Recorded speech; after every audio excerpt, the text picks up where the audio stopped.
Hello, welcome to Champion Chats with Fusion. So this week we have Jacey Cashman as our guest. So I'm going to hand over to Jacey to let him explain basically who he is, where he's got to in the sport.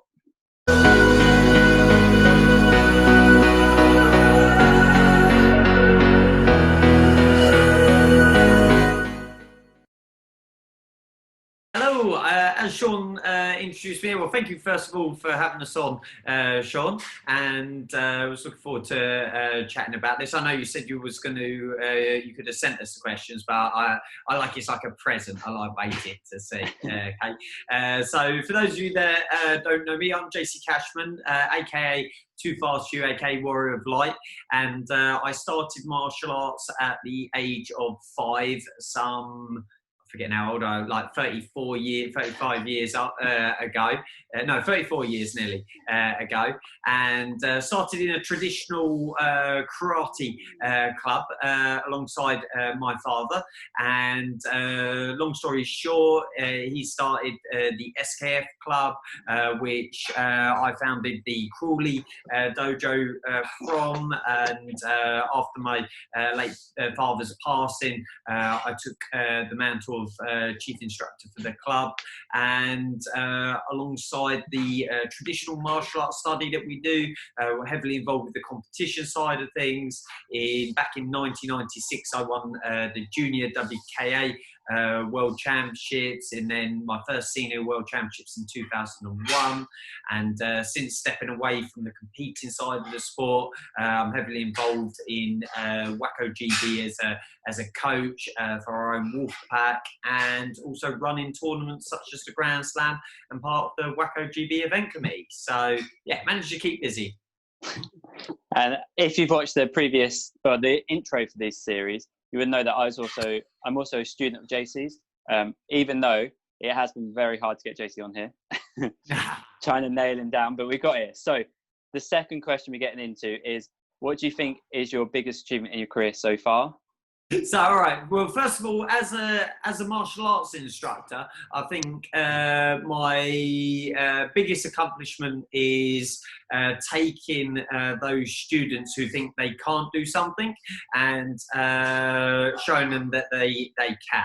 I don't think it matters what style you teach, kickboxing, karate, judo, taekwondo, jiu-jitsu, whatever it is. I think the biggest achievement from it all is giving people confidence in themselves, the ability to achieve things in life. And that might be just to go for a belt. We say just go for a belt. For some people, that's a real big deal. Then on the achieving side of things, I would say myself personally, 2002, I won the Senior European Championships in Jesolo in Italy.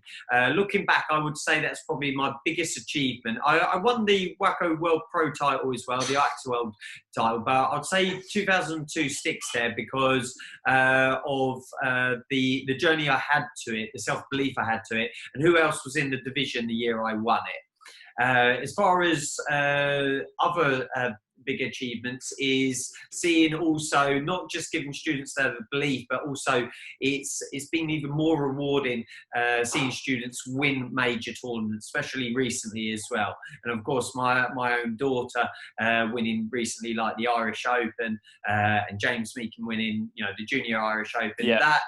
That in some ways is even a bigger achievement. I know you said you were going to have Evelyn on the show. We were actually talking at the Irish Open finals, and she said, "Oh, do you miss it?" And of course I miss it, but I think, I think if I had to come back with an answer right now, my biggest achievement is helping others achieve, whether that's as a student, as a competitor, even with competitions now, running good competitions so people feel like they can triumph and achieve the things.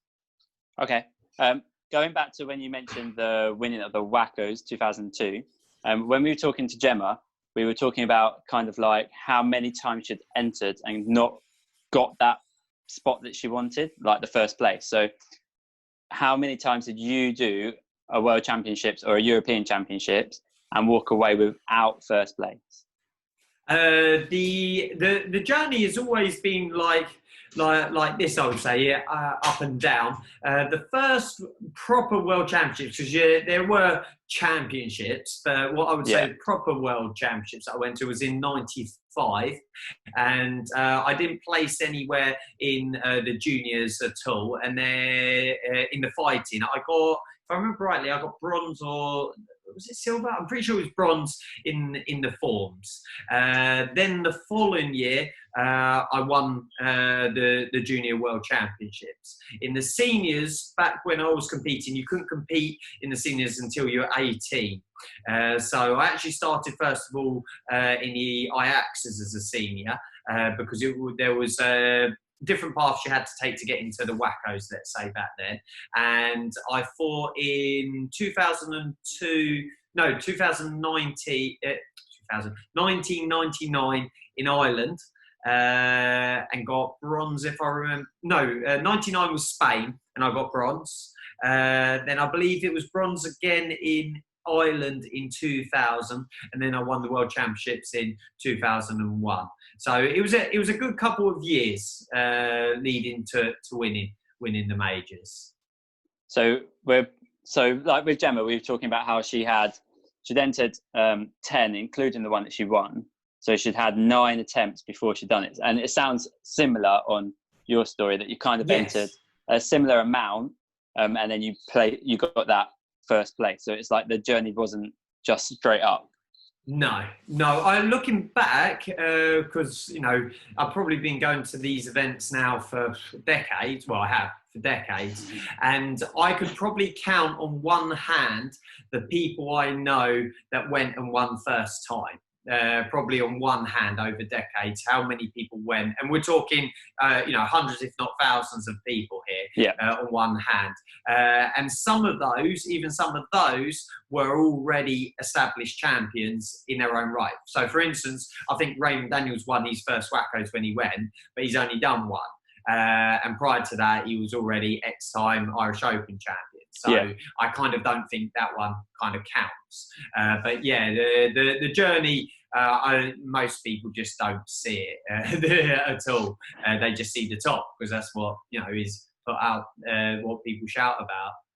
Yeah. Okay. So let's move on. If we're looking at competitive, career, what one moment would you relive out of your whole competitive career? Like, is there one moment in particular that sticks in your head that you'd always want to go back to? Oh God, that's a tricky one. I haven't thought about this. Okay, right. I'm gonna go through different things. The kids was good. I enjoyed the kids, but I think I gave my dad a lot of trouble as kids, because I didn't like losing. I would get a bit stroppy. So when I think of my kids' journey, I'll get a little bit stroppy and sort of that. Are you saying winning or training, or? It can be any moment that you personally think was the best in your whole journey as a competitor.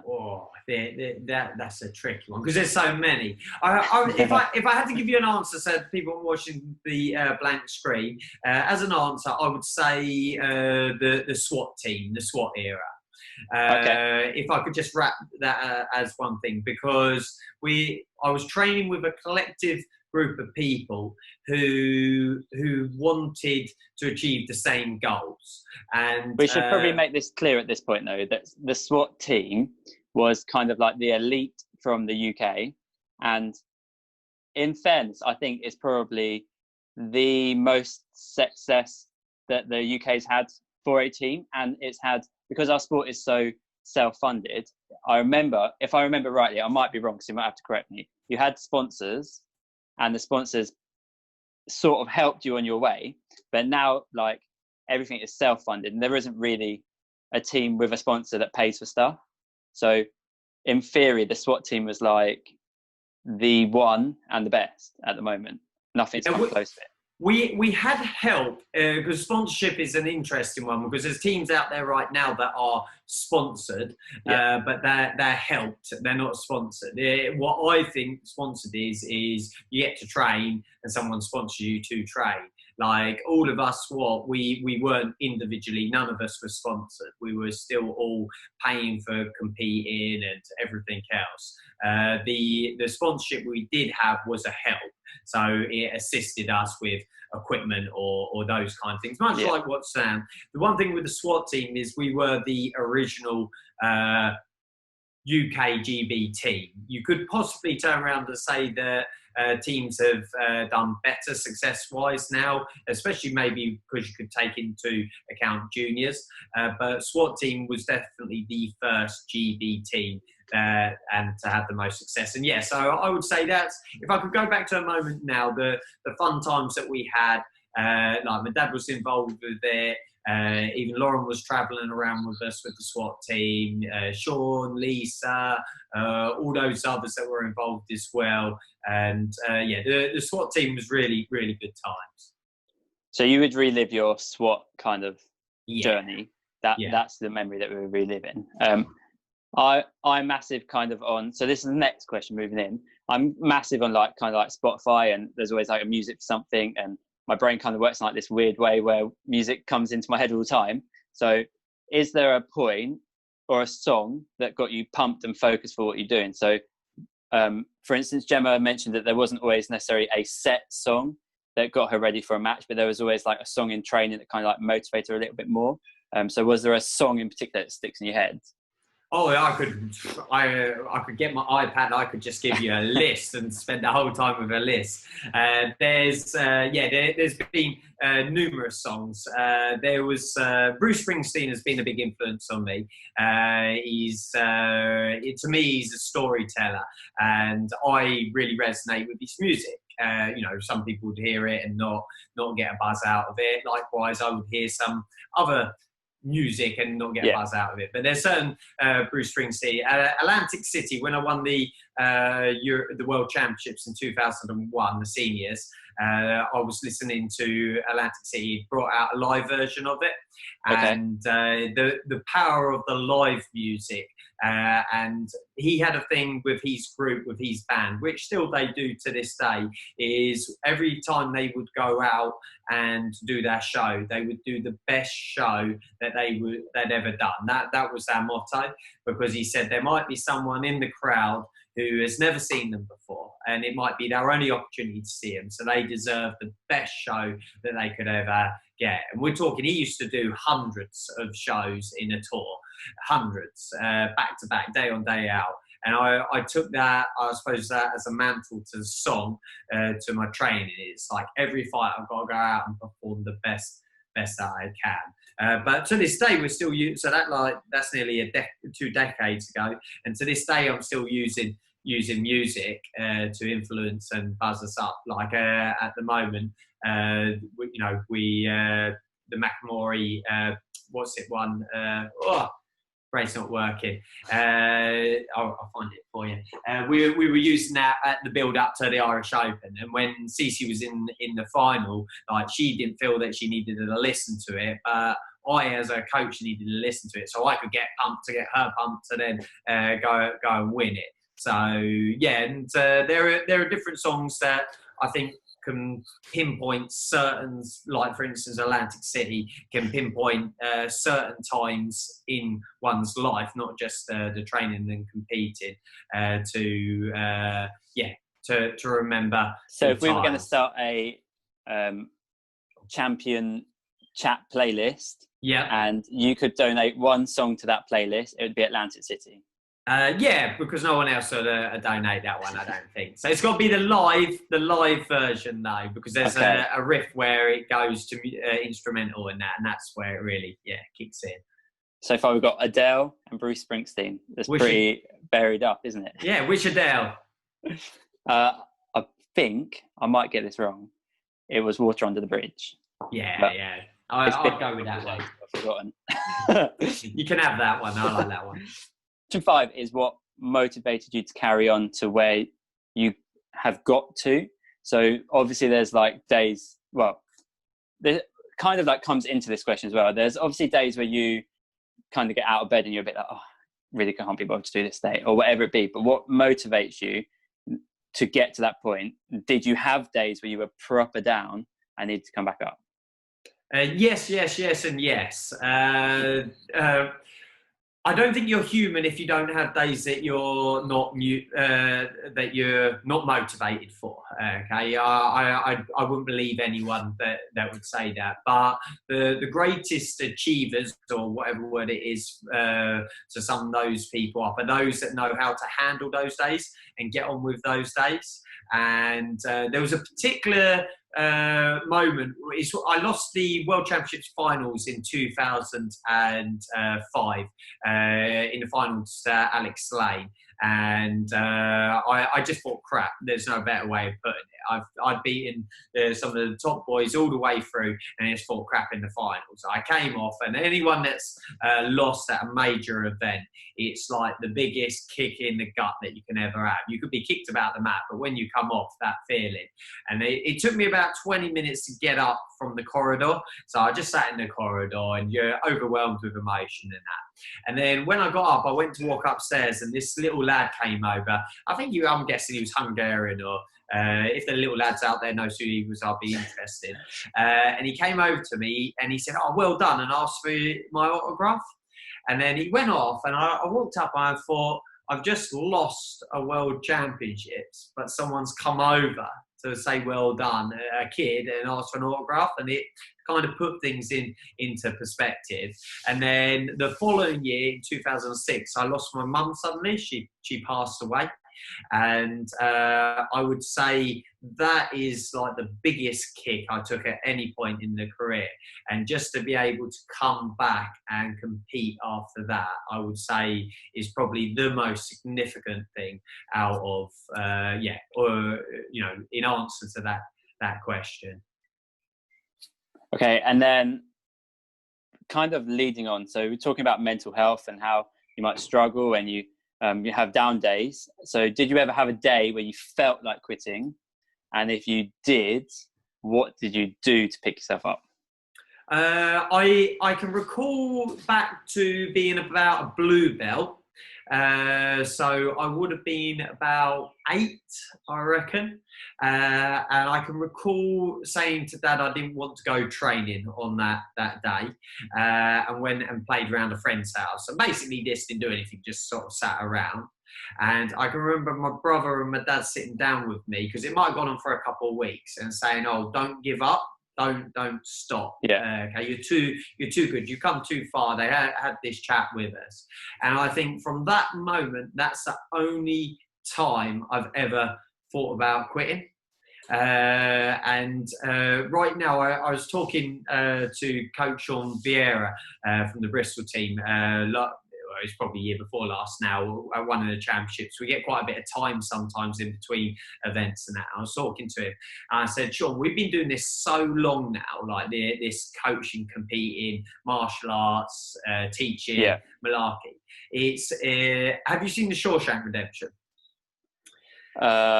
Not that I can remember. I won't give it videos come together. I won't give it away, but there's a character in that basically it's about a prison, and there's a character in there. He's been in prison all of his life, and then he can't leave prison. Basically, he's been institutionalized. And I said to Sean, I said, "We've been institutionalized." Well, I'm speaking for him, but he did agree. I've been institutionalized now to the martial arts, to the teaching, to the competing, to the, now as a coach and everything. And I can't get out. And I think that happened a long time ago. I think I sunk into that, because there's some people that have achieved real greatness in the sport and have completely left it, aren't involved in any capacity whatsoever. I don't think I can do that. So apart from that point where I was a blue belt, since then there's never been a day. And then there are days where it's harder than others, but it's sticking to routines. It's sticking to the music, listening to things, and doing things that just get you up, even if you think you can't. And that's the same during a training session. Even if you can't do another split lunge, it's finding that you can. Do you think you've sacrificed much to gain the success you've achieved? So we kind of reworded this a little bit with Gemma, because we said, like, you kind of sacrifice stuff, but you don't see it as a sacrifice because you're on that journey. You see it as choices, like you make a choice to do one or the other. But do you think you sacrificed or made a lot of choices and sacrificed stuff to get to where you did? I don't think you can achieve anything worth any weight to achieve without sacrifice.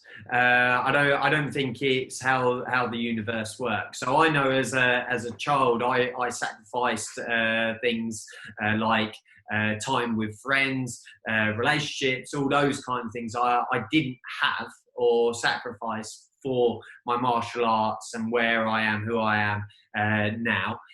Like I can remember as a kid going to car boot sales with my granddad to sell toys, to sell stuff so that we could go to tournaments, so that we could pay for entry fees and things like that, you know, during the 90s recession and things like that. And I know I've probably sacrificed my body in ways to achieve, like there's, you know, aches and pains because of that. But I also think I like getting a bit spiritual with it. I think life, the universe is like a battery. And I think the energy of the universe is in the middle of a positive and a negative.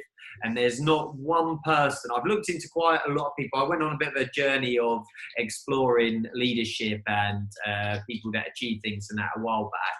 And I was looking at people, you know, sport business and everything that have achieved stuff.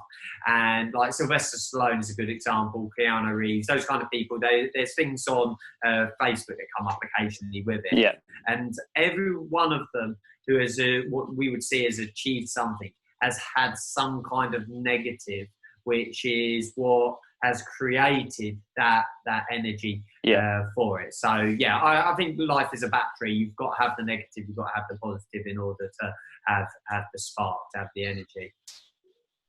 Okay, and then if you didn't do the sport that you're doing now, like you just said that you've been in it so long that you obviously couldn't leave, but if you didn't do it and you never started this, what sport, what would you do instead? So would it be another sport or would you be in something completely different? With this whole COVID-19 thing, that's something that came up the other day in my mind, actually, coincidentally. I was thinking about that, and it has crossed my mind before, and I find it hard to comprehend because I only know this way as such. There's not another sport, I don't think, that I would have said, oh, I wish I could have done or anything like that. I don't go through life with any regrets. But I think if there was one thing, one journey that I would have taken, I would have been a fighter pilot. A fighter pilot? Yeah. I don't know why, but the idea of shooting around is some high speed, but not just for display. I'm talking, I'd want to be maybe a helicopter, but I don't think that would have been fast enough. Are you trying to relive real life like Star Wars? I don't know. I mean, I'm not even going spaceship. Yeah, spaceship would have been cool, but then I'd be a smuggler rather than a fighter pilot. I'm talking like Top Gun type. So that's not even one of my favourite films, but just as an example. It's obscene what you have to do though to get into stuff like that. Yes. Have you seen some of it? Yeah. My friend is just trying to become. Well, my friend's sister is just trying to become a helicopter pilot, and you have to fly for like a certain amount of hours, and effectively it was between going to university or becoming a helicopter pilot. And the helicopter pilot, like the tests are like obscene. But then I suppose because you're in the air and doing something obscene, it should be harder, shouldn't it? I think it's relative. And if you crash a helicopter or one of those jets, I think it costs a bit of money as well. So they better put them in good hands. If you could say anything to the up and coming in the sport, what would you say? There's no magic formula. Okay, all these people that say do this and you'll win, do that and you'll get lead sales and all of that. They mean well and they are probably right, but it's probably how they achieved it and not how you need to achieve it. So take bits from everyone. Like even the method that we use for training our students isn't the best method for everyone. It's such a unique thing. So take bits and put it all together and make it your own. Ultimately, never give up. Train hard at whatever you're doing. Work hard. You know, if it means get up early, stay up late, do all those things that need to be done, tick those boxes off, never give up, keep going. And then with all of that, you'll find belief. You have to believe in yourself as well. Okay. So yeah, find something, follow it, listen to those that come before you, but create your own, and then work hard a bit and believe in yourself. And then the final scripted question, but there is a couple more after. The final scripted question is, if you could describe your journey in 3 words, what would it be? 3 words. Okay. Right. Joy would be there, because I'm very fortunate, I feel, to get up every day and enjoy what I do. But I think I've worked hard for that as well. And I even enjoy the hard times. Like, there has been some really hard times, but looking back, that's what's made me who I am today. So I'd say joy. Peace, because I find doing what I do gives me a lot of satisfaction. Okay. And love at the end of the day. But I suppose that's the same as joy. But yeah, no, I'm going to use that. I'm going to say love at the end, because of the connection it puts with people, the connections that I had with my dad, the connection I have with my daughter. I met my wife through what I do, and all the great friends and everyone else that we interact with. Yeah, so joy, let's say, what did I say? Peace and love. Yeah. Joy, peace and love, yeah. Okay, so your journey is joy, peace and love. Yeah. Okay. Was there anyone that you ever saw a name on a draw sheet and instantly I don't want to do that? Are you happy to name and shame? Yeah. No. I've never had that kind of mindset. I think looking back as a competitor, because I had quite a unique relationship with my dad as coach, and as a competitor, looking back, I didn't realise this till my dad's passing. I didn't actually think much about what I used to do, if that makes sense. Okay. So I didn't actually look at draw sheets. I didn't think about what I had to do when we went training. Obviously, if I was teaching, it was different. I would, be following a method or whatever. I lived very much in a I would do kind of sense, and my dad would say, "Well, what would we had to do?" Obviously, there were people on the draw sheet. It would be like if they were on our side of the draw, your Grillo, your Robbie Menemy, your Morton Spissoy, your Nikos Memus, those kind of people that were in my division at my time. You'd look at them and be like, "Okay, right, we've got a tough fight there." But I used to look at it at that point of view. I never in anything really, even like when you get a bill that comes through the door and it's like a big bill that you weren't expecting or something like that, I've never been one to think, oh, it's over. I've always looked at it as, okay, how do I get around this? How do I do that? So if you could name one person that you always thought was the toughest fighter to fight, who would you name then? Oh, myself. Yourself? I think yourself is our toughest fight. I don't mean that in the sense of myself as a tough fighter, as in I'm the best. As in, I think yourself is always your hardest opponent. Because that's what holds you back ultimately. That's what stops you performing to your best. That's what gets inside your head at times is yourself, is your toughest, your opponent. But I have to put respect out there to those names that I mentioned, and I haven't mentioned Mimo DeMarco and Ilya Salerno, those kind of people. There's others from open weight divisions, but I spent a lot of years fighting those people. And excuse anyone else that I've forgotten on that journey. Is there any random questions that you want to add in yourself? Is there anything that you think people would be interested to know? No. What's the meaning of life? Pie. I don't know. No, I don't know. It changes. It's very true. It does change a lot. There you go. I'm going to leave that. Thank you for coming on and